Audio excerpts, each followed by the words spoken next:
Queensrÿche has been such a huge part of your life. When you look back to that time, working with Chris DeGarmo, is that something that you ever see yourself doing again in the future? Do you have any desire to create with those guys again, or are you just sort of happy and at peace with where you are today?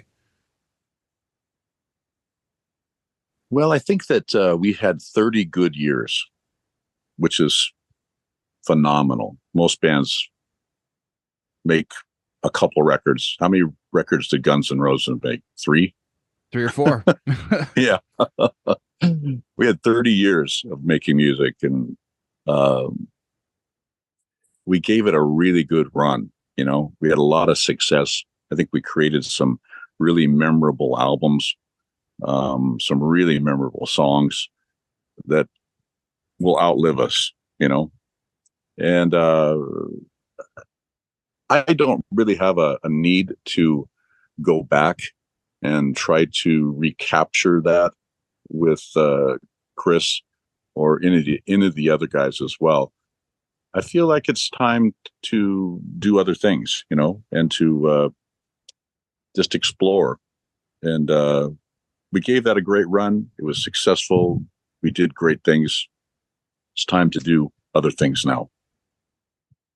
Do you keep in touch with any of the guys at all? Not regularly, but sometimes situations arise where we have to sort of deal with each other, and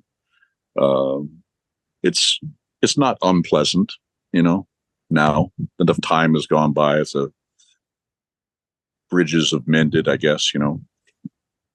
Yeah, I mean, it's interesting that you have such a graceful sort of approach towards talking about that period in your life. Is that a challenge for you? Because you acknowledge, right, after the split, that it would be something that you will be discussing likely for the rest of your life.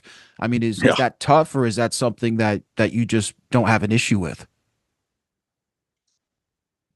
At first, it was very challenging, because we had kind of a bitter breakup.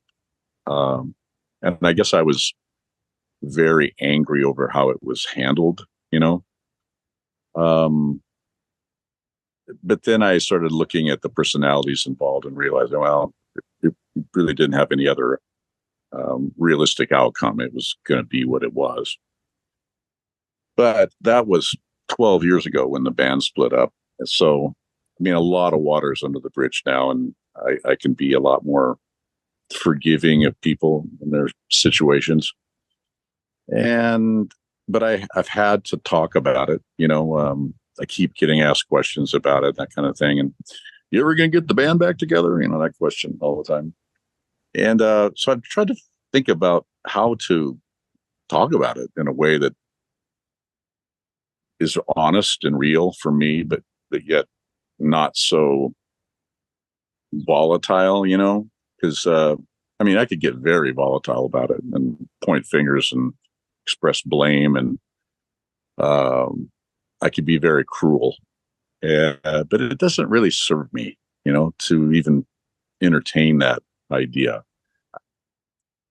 I really appreciate what we had and what we did, and that was I'm happy with that, very happy.